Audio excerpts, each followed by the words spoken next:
On DraftKings Sportsbook this season, new customers can bet $5 and pocket $200 in bonus bets instantly. Plus, all customers can get a no-sweat, same-game parlay every single day. Download the app and use the promo code PFTLive when you sign up. DraftKings Sportsbook, the crown is yours. All right, DraftKings props, Week 10. Not just tonight's game or not any from tonight's game. We're looking at multiple games, and we'll begin with the second straight game in Germany. And sorry, folks in Deutschland, they all can't be winners. You got Dolphins, Chiefs. Don't complain about Colts, Patriots. All right, here we go. Jonathan Taylor, over under 70.5 rushing yards against the New England defense. Gosh. Where are you going? And he's averaged, by the way, he's averaged 72.3 in his last 3 games. But New England allows only 3.5 yards per carry. I'm going to go under here. I am, and it's not easy to say. I got a lot of respect for the Colts, their running game, all that they do there. I do think, I guess, lack of firepower out on the outside, right? Michael Pittman Jr., Alec Pierce, they're good players. Michael Pittman Jr. is really, really good. I think in a perfect world, you want him to be like your number 2, right? But what I'm saying and all that is just that, because of lack of weapons, Gardner Minshew not being a big-arm quarterback, I think that adds to the fact that New England will be able to be a little bit more bold with stopping the run game. I'm going to go the under here, but it's dicey, but I will. New England's D is pretty stout. Yeah, I'll go with the over. I just think that the Colts kind of found their groove against the Panthers. They'd been trying and failing to get things on track. And the Patriots, I don't know that going to Germany is going to, dramatically change anything. They feel like they've lost their way. I feel like they're just checking the boxes to get to the end of the season. And it just feels like the Colts recognize they've got an opportunity to maybe get some positive attention. And they're still very much alive at 4-5. They win this game, they get to 500. Who knows what they do down the stretch. So I'll go over. Jonathan Taylor, big game. I'm rooting for a big game on Sunday morning as we watch a game that won't be anything like Dolphins-Chiefs. Browns-Ravens. Rematch from a game that the Ravens won in Week 4, and that started this whole Deshaun Watson thing. Dorian Thompson-Robinson played unexpectedly for him and everyone else. The Ravens won the game, suffocated the Browns. I think it was 27-3, right? The Browns beat the Titans 27-3, and then the Ravens beat the Browns 27-3. Now the Browns go into Baltimore, where the Ravens have beaten the caca, if you will, out of both the Lions and the Seahawks. Lamar Jackson's over-under for combined rush and pass yards, 257.5. He had 213 in Week 4.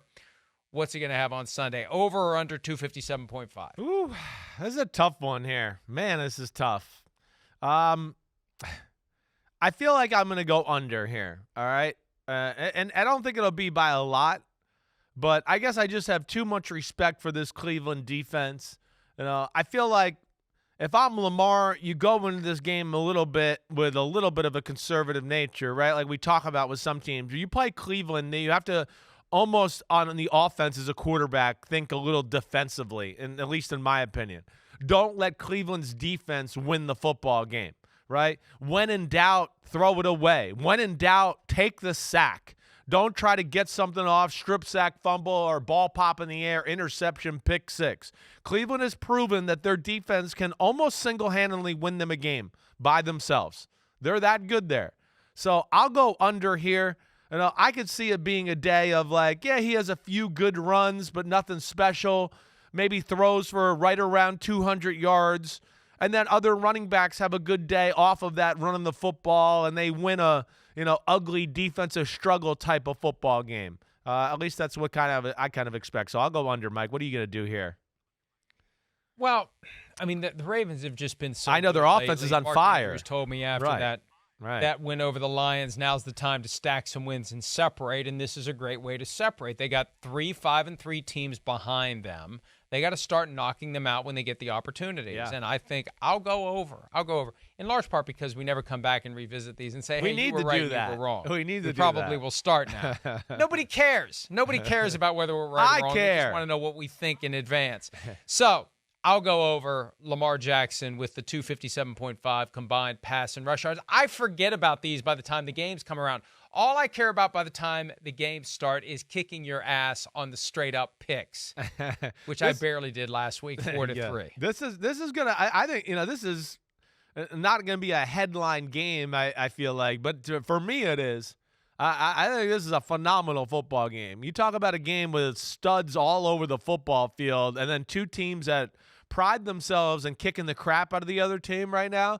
And Cleveland, they're playing good football right now. I mean, beat the 49ers, beat the Colts, really, in my opinion, outplayed the Seahawks and kind of screwed the game up, and, of course, dominated Arizona last week. And now Deshaun Watson is back. They can run the football. They're arguably the best screen team in football, and then we know that defense.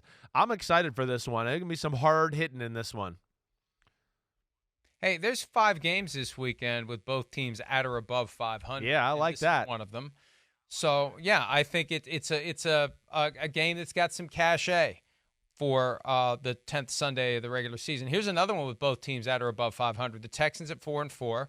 Facing the Bengals in Cincinnati. They're 5-3. C.J. Stroud's over-under for passing yards is 251.5. Now, that may sound low because he had 470 last week, but the week before against Carolina, he had 140. Yeah. Where does he land against the Bengals? Over or under 251.5? I'm going to go under here. I am. I think Cincinnati's got it going on the defensive side of the ball. I do. I think their secondary has settled down. I think they figured out how they want to play. We're seeing less big plays allowed from their defense over the last few weeks. I think that'll continue. I don't think it's going to be much less, but I'm going to go under. The one thing with Houston and Dameon Pierce being out, they want to run the ball. They haven't been able to run the ball as well as they like. Cincinnati, with the two guys they got in the middle, and Reeder and Hill, they don't even have to load the box to stop the run a lot of times. That's what's so impressive about them, and therefore they can always have guys back in coverage protecting that aspect there. I think this will be, certainly a tougher day than it was last week against the Tampa Bay Buccaneers. I'm going to go under just a little bit. A pattern that has emerged in recent weeks, not early weeks, because they did win by 20 at Jacksonville. Different team at home than they are on the road. They lost at Carolina. Yep. They won at home. They beat the hell out of the Steelers. They won at home this past weekend against the Bucs. I will go under on this one as well, just because I feel like the Bengals are kind of coming into their own. Agreed. And they're ready to make their move and turn 5-3 into 10-3. Hi, it's Mike Florio. Thanks for watching PFT on YouTube. Hit subscribe for the latest news and analysis from Pro Football Talk.